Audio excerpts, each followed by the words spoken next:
të flasësh për zonat e mbrojtura, të flasësh për peizazhet e mbrojtura, të flasësh për natyrën në tërësi dhe t'i kthesh Partisë Socialiste dhe qeverisë Partisë Socialiste, përfshirë dhe mua këtu, duke i parë dhe duke i treguar me gisht si rreziku, ky është kulmi.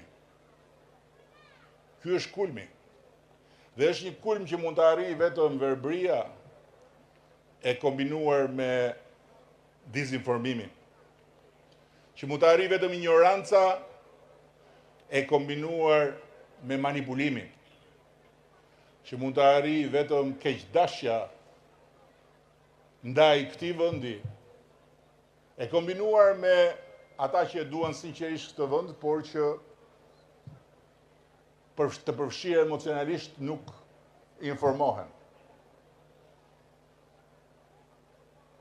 Ka një protest në Tiranë, për çfarë protestohet? Protestohet për të mbrojtur natyrën. Po kush e ka kërcënuar natyrën?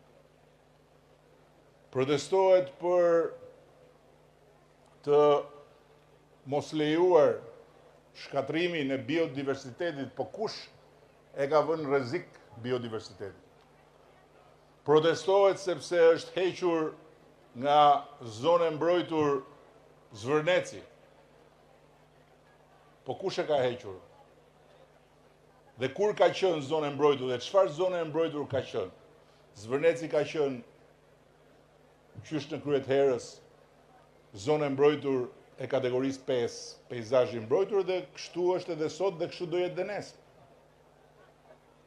Protestohet për çfarë?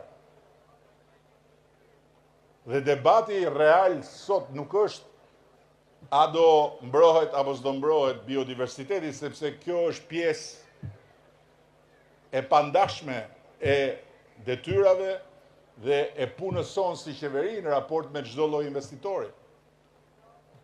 Debati sot nuk është a do hiqet apo do rri ajo zonë si peizazh i mbrojtur. Sepse ajo ka qenë, është dhe do jetë peizazh i mbrojtur. Debati sot është më i thjeshtë, por edhe më i thellë se kaq. Çfarë Shqipërie do zhvillojmë ne?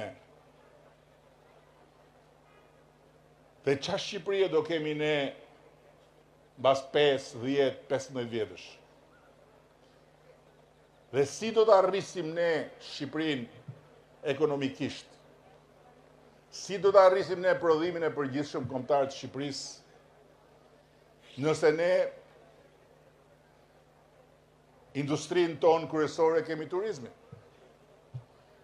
Dhe turizmi është një industri e cila zhvillohet pikërisht nga ato vende që ka respekt për natyrën, ka respekt për mjedisin dhe nxjerrin mësime të vazhdueshme nga gabimet e bëra në të shkuarën.